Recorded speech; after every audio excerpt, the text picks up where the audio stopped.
Hello friend, स्वागत है आपका मेरे YouTube चैनल रणवीटेक में। आइए बच्चों, हम लोग अपनी आरएससी की अगली टॉपिक की तरफ बढ़ते हैं या सेकेंड यूनिट की तरफ बढ़ते हैं, जिसका नाम है क्या, वेपर कंप्रेशन साइकिल। बच्चों यह सबसे ज्यादा इंपॉर्टेंट चैप्टर है, जितना आप इंपॉर्टेंट कर सके उतना इंपॉर्टेंट है। और इम्पोर्टेंट इस दृष्टि से भी है कि यह सबसे ज्यादा यूज होने वाली साइकिल है, सबसे ज्यादा यूज होने वाली साइकिल है। चाहे वह रेफ्रिजरेटर हो, चाहे एसी हो, चाहे वाटर कूलर हो, चाहे आपका कोल्ड स्टोरेज हो, इन सब जगहों पर क्या होती है, यही साइकिल यूज होती है। तो इस लिहाज से यह बहुत ही इंपॉर्टेंट चैप्टर है और आप लोग काफी ध्यान लगाकर पढ़ेंगे तो चीजें समझ में आएंगी, एक चीजें समझ में आएंगी। मैंने सारी बातों को लिख रखा है, लेकिन जितना भी आपको पढ़ना है इतना मैंने लिख रखा है। लिखने का पर्पज है बच्चों कि आपके पास एक अच्छा नोट चले, आप स्क्रीनशॉट ले लीजिए और नोट्स अपना आराम से बनाते रहिए, कोई दिक्कत नहीं आएगी। हम लोग बस पढ़ते हैं, ठीक है ना, पढ़ते हैं।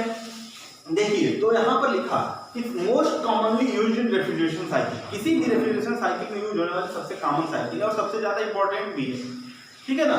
तो देखिए कहाँ कहाँ यूज होती है, एग्जांपल मैंने दिया, रेफ्रिजरेटर में, एसी में, कोल्ड स्टोरेज में और वाटर कूलर में। कहाँ पर, इन सारी जगहों पर कौन सी साइकिल यूज होती है, ठंडक के लिए या रेफ्रिजरेशन के लिए, रेफ्रिजरेशन इफेक्ट पैदा करने के लिए, तो वेपर कंप्रेशन साइकिल ही यूज होती है। कारण क्या है बेटा कि सबसे ज्यादा यूज होती है, तो सबसे महत्वपूर्ण और एक कारण ये है कि देखिए कि इसकी जो सीओपी होती है ना, वो क्या होती है, गैस साइकिल से ज्यादा होती है। वेपर कंप्रेशन साइकिल की जो सीओपी होती है, गैस साइकिल या एयर स्टैंडर्ड साइकिल या बेल-कॉलिमन साइकिल या जूल साइकिल से क्या होती है, ज्यादा होती है। कारण ज्यादा क्यों होती है, देखिए, अच्छा यहाँ पर गैस साइकिल लिखा ना, तो गैस साइकिल देखिए रेफ्रिजरेशन साइकिल या बेल-कॉलिमन साइकिल, पिछले चैप्टर में आप लोगों ने पढ़ चुका है, बेल-कॉलिमन या रेफ्रिजरेशन साइकिल, ठीक है ना। तो उसके ऊपर उसको ध्यान से देखेंगे, उससे तुलना करेंगे। तो देखिए, तो सीओपी ज्यादा है किसकी, वेपर कंप्रेशन साइकिल की। वेपर कंप्रेशन साइकिल जो है इसकी सीओपी क्या है, ज्यादा है गैस साइकिल से की सीओपी से। क्यों, क्वेश्चन मार्क लगा है, क्यों। तो बच्चों देखिए, वेपर कंप्रेशन साइकिल में जो प्रयुक्त हमें जो ठंडक के लिए प्रयुक्त हमारा जो मास है, या यूं कहें कि जो उसमें एलिमेंट फ्लो हो रहा है, वो क्या है, वेपर फॉर्म में है। किस फॉर्म में है, वेपर फॉर्म में है। और जो गैस साइकिल में है वो किस फॉर्म में, गैसियस फॉर्म में है। तो वेपर और गैस में अंतर होता है। तो वेपर क्या होती है, जल्दी से कंडेंस होती है, गैस जल्दी कंडेंस नहीं होती है। गैस जल्दी कंडेंस नहीं होती है और वेपर जल्दी कंडेंस होती है। यानी वेपर में केवल और केवल क्या होती है, लेटेंट हीट होती है, केवल लेटेंट हीट, गुप्त ऊष्मा होती है। लेकिन जो गैस होती है उसमें latent heat plus sensible heat दोनों होती है, तो जल्दी कंडेंस नहीं हो पाती। यानी कंडेंसन कंप्रेशन वर्क ज्यादा करना पड़ता है, किसकी तुलना में, गैस वेपर की तुलना में, किसमें, गैस के लिए। तो यही बात मैंने नीचे लिख रखी है। देखिए, वेपर में क्या होती है, latent heat is involve, latent heat involve होती है। गैस में देखिए sensible heat is involve, sensible heat involve होती है, मतलब वो है लेटेंट हीट खाने के बाद तब जाके क्या होता है। अगर आप लोगों ने थर्मल पढ़ा होगा तो उसमें देखा होगा कि सबसे पहले कुछ इस तरह का जो आप लोगों ने ग्राफ पढ़ा था, इसके पीएच डायग्राम पढ़ा था, तो आप लोगों ने देखा था इस तरह से, फिर ऐसे, फिर इस तरह से प्रेशर वॉल्यूम ग्राफ पढ़ा था ना आप लोगों ने। तो देखिए फिर था, तो यही था कि यहाँ से अब ऊपर जाएंगे यहाँ तक, तो यहाँ पर क्या है, सैचुरेटेड वाटर था, यहाँ पर सैचुरेटेड वेपर थी। अब यहाँ के बाद जो है सेंसिबल हीट और खा रहा था। तो सेंसिबल हीट क्या था, वह हीट थी जो क्या कर रही थी, टेम्परेचर गेन कर रही थी, टेम्परेचर बढ़ा रही थी।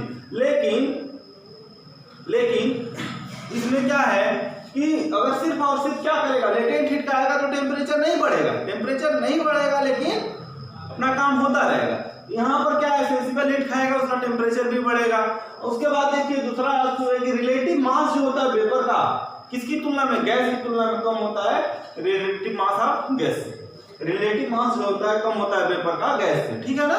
और इसके बाद तो यही बात मैंने बताया कि अगर वेपर है तो कंप्रेसर को कम काम करना पड़ेगा और वो जल्दी से संघनित कर देगा, उसे क्या कर देगा, संघनित कर देगा। और तो यहाँ पर कंप्रेशन वर्क जो है कम लगेगा, कम खर्च होगा, और गैस की तुलना में, किसकी तुलना में, compression work of gas, gas cycle की तुलना में जो कंप्रेशन वर्क है वेपर कंप्रेशन साइकिल में क्या होता है, कम लगता है।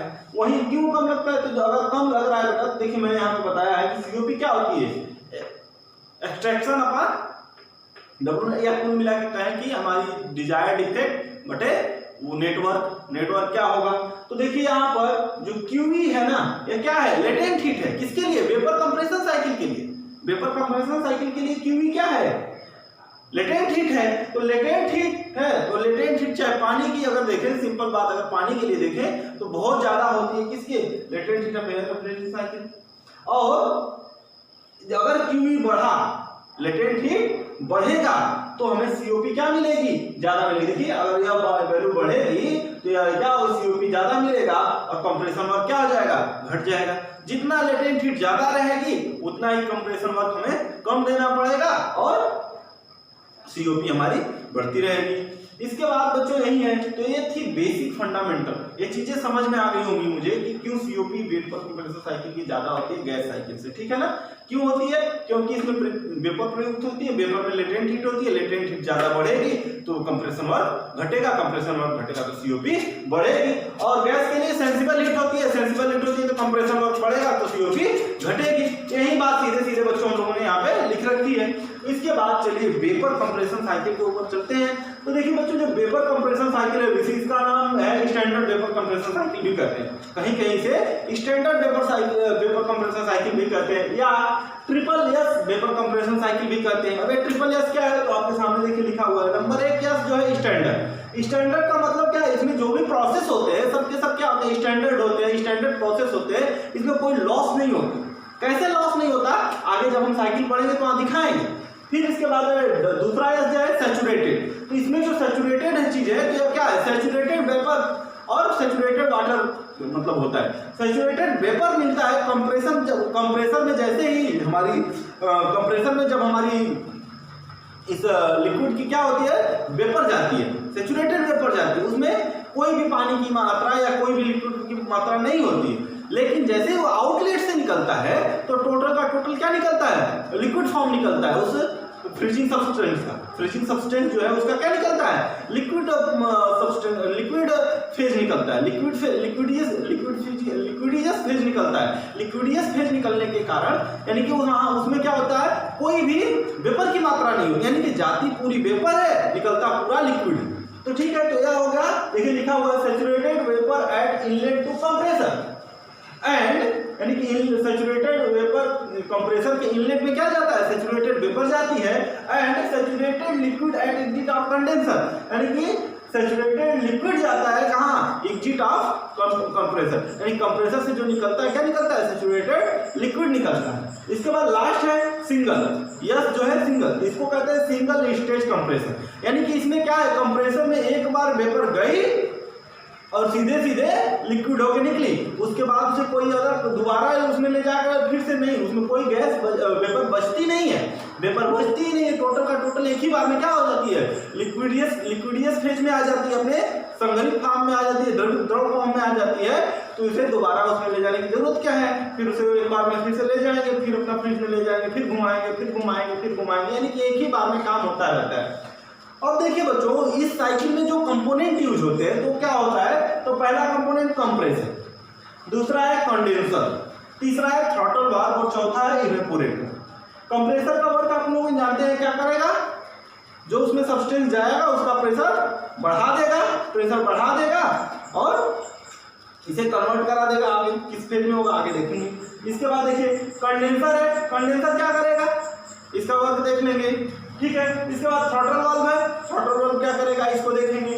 इसके बाद है आपका इवेपोरेटर, इवेपोरेटर में जाता है जब सब्सटेंस हमारा, तो वहां क्या होता है इस पे ऊपर बात करेंगे। इतनी चीजों का आप पहले काम करिए, स्क्रीनशॉट ले लीजिए ये और एक अच्छा सा नोट्स बनाते चलिए साथ साथ, ठीक है बच्चों। थैंक यू, चलिए जल्दी करिए।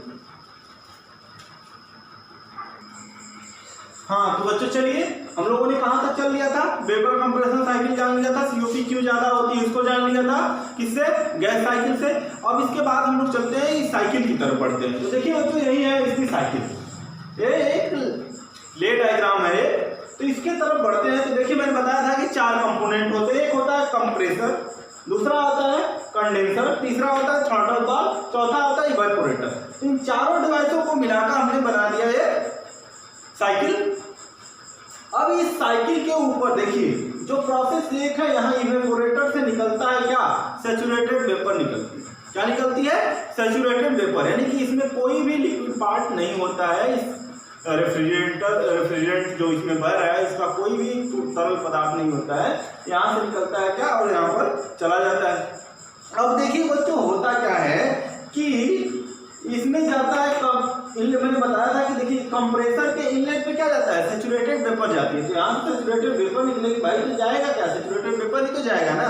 इसके बाद इसमें कंप्रेस होता है, क्या करता है, कंप्रेस करता है, संपीड़ित करता है उसको। जब संपीड़ित करता है तो कंडेंस हो जाती है। क्या करती है, कंडेंस हो जाती है, कंडेंस हो जाती है और कुछ टेम्परेचर भी गेन कर जाता है। इसके बाद अब यहाँ से निकलता है क्या, देखिए अब यहाँ से जो निकलता है सैचुरेटेड लिक्विड, यानी कि इसमें कोई भी वेपर फेज नहीं है, वेपर नहीं है इस रेफ्रिजरेंट का।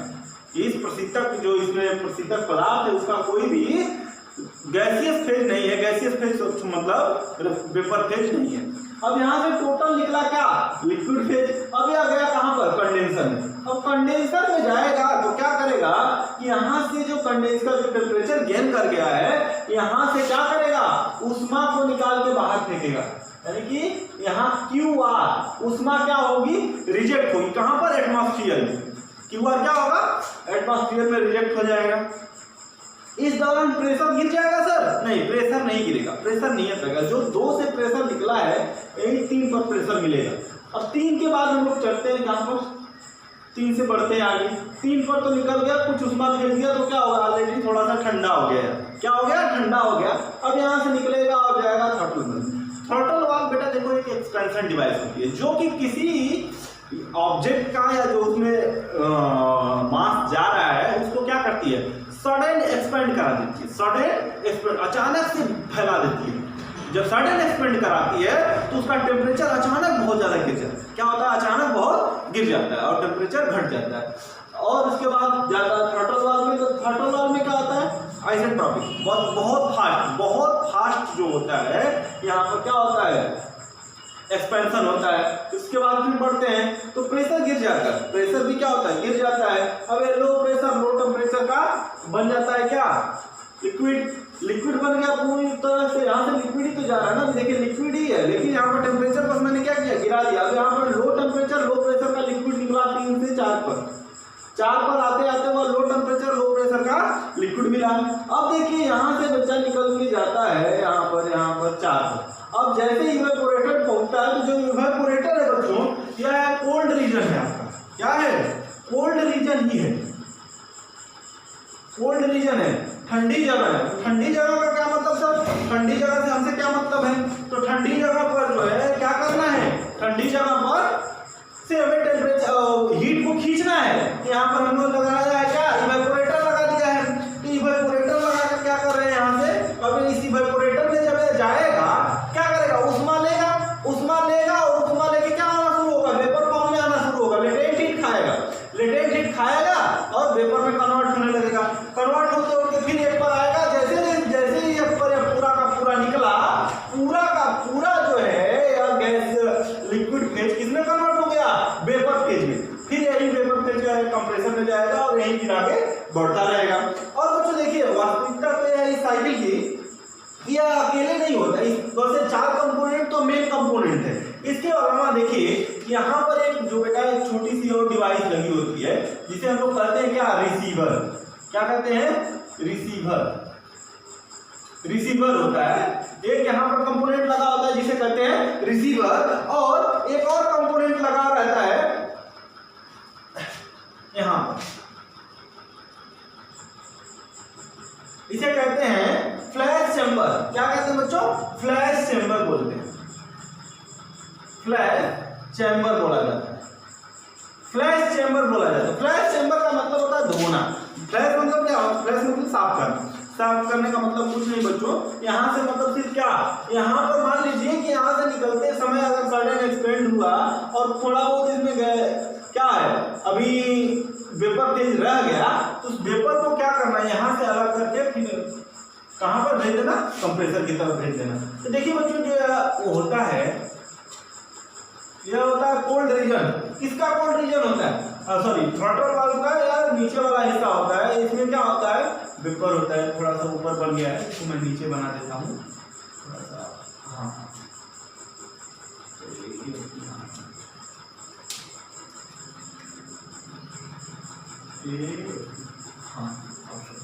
देखिए, तो यहाँ पर एक फ्लैश चेंबर का काम क्या है, रिसीवर का काम क्या है बच्चों, यहाँ से जो आया मास, जो मास आया, रेफ्रिजरेंट आया, उसको क्या किया, यहाँ पर रिसीव किया, कलेक्ट किया, और जब वो कलेक्ट हो गया, ज्यादा आ गया, तो उस मास को सडन छोड़ना।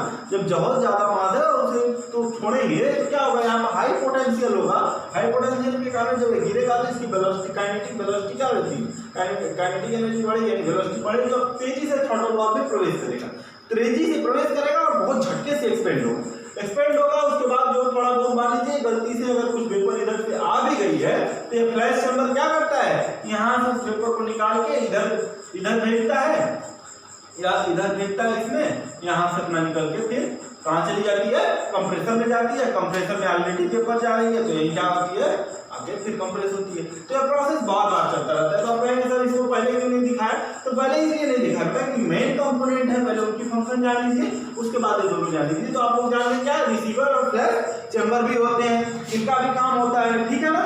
थ्रॉटल वाल्व हो गया। तो देखिए यहाँ पर जो प्रोसेस हो रहे हैं, जितनी बातें मैंने यहाँ पर आपको बताई, वही चीजें लिखा हुआ, वही चीज मैंने क्या किया है, लिख रखा है। तो देखिए जो प्रोसेस है 1 से 2, जो प्रोसेस 1 से 2 है कहाँ पर हो रहा है, कंप्रेसर में हो रहा है। 1 से 2 कहाँ हो रहा है, इस कंप्रेसर के अंतर्गत हो रहा है। तो कैसा प्रोसेस है, तो देखिए लिखा हुआ है reversible adiabatic isentropic compression of refrigerant vapour.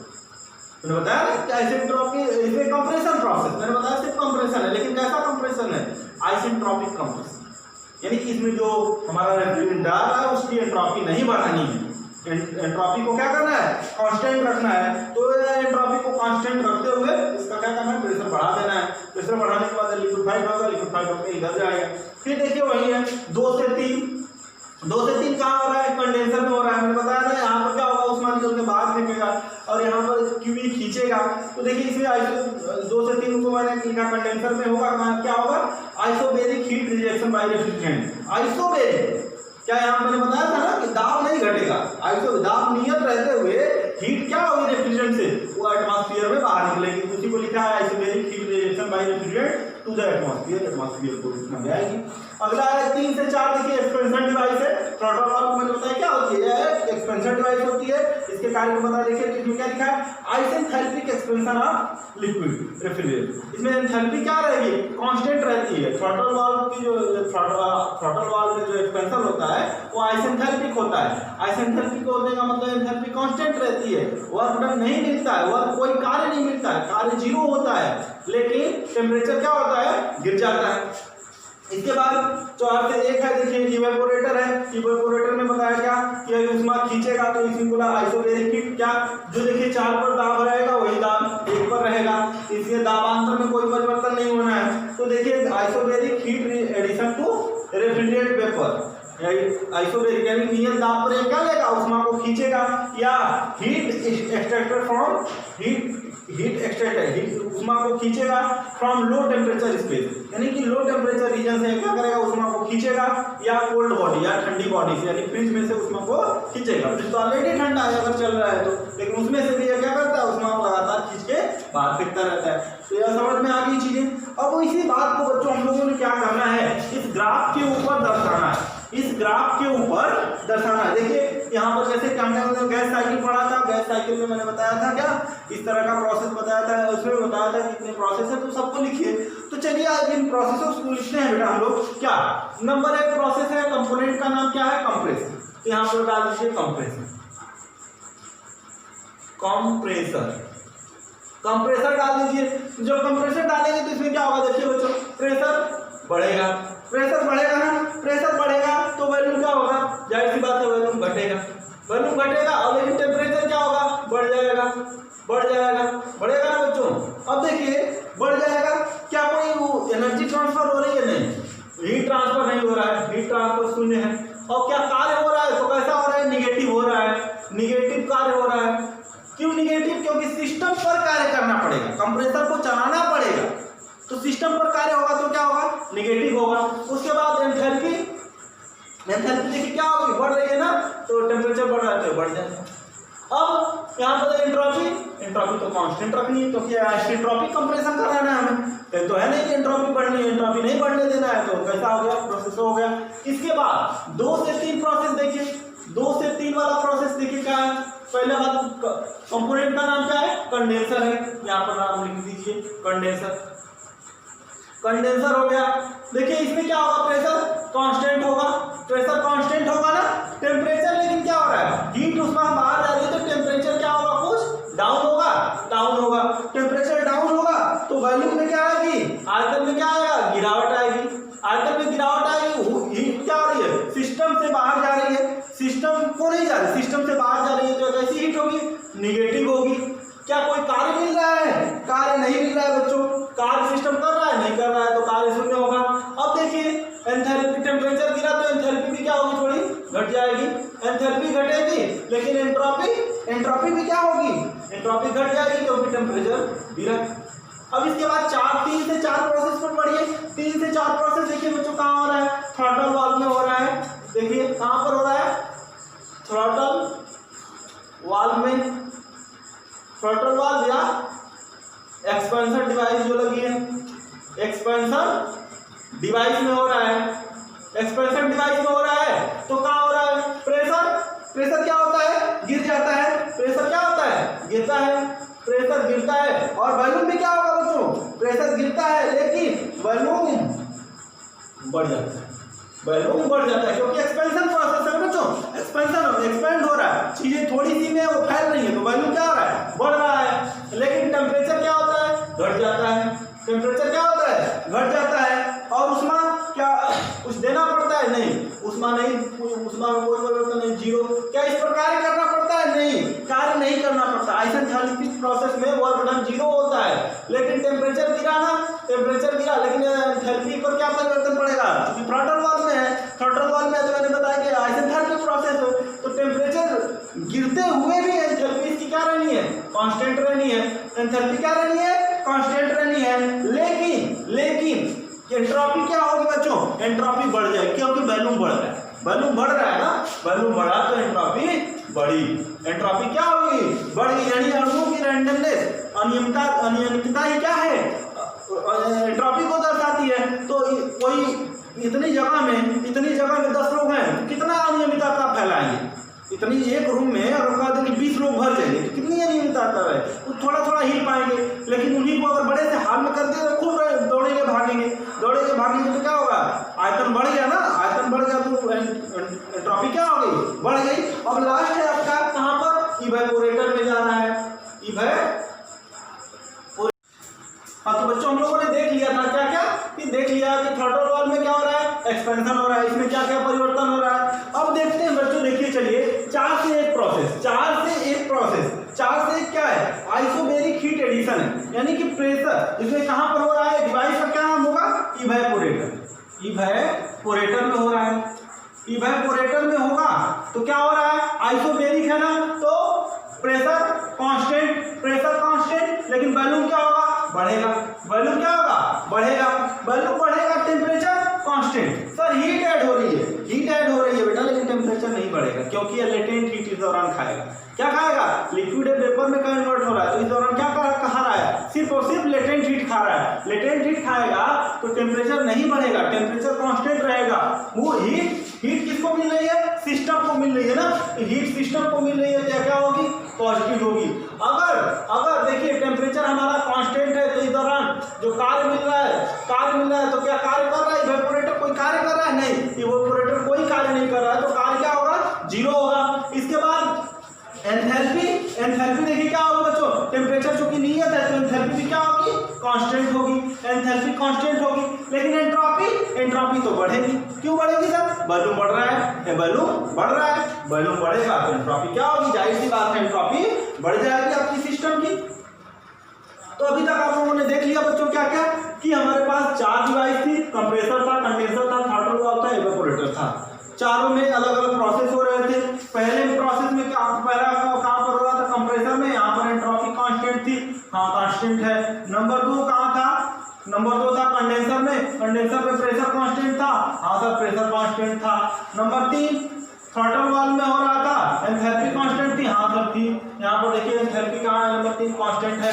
और इसके बाद नंबर 4 कहाँ पर था बच्चा, इवेपोरेटर में था। इवेपोरेटर में देखिए आपको क्या था, मेन प्रोसेस था, प्रेशर कांस्टेंट प्रेशर पे हो रहा है, लेकिन इस दौरान टेम्परेचर भी आपका क्या है, कांस्टेंट है, और एंथैल्पी भी कांस्टेंट है। तो ये सारी चीजें आप लोगों ने जान लिया ना। तो चलिए बच्चों आज के वीडियो में बस इतना ही। अब इसको अच्छे से नोट्स बनाइए। जिन बच्चों ने अभी तक चैनल सब्सक्राइब नहीं किया, सब्सक्राइब कर ले, लाइक शेयर करना ना भूलें। Thank you.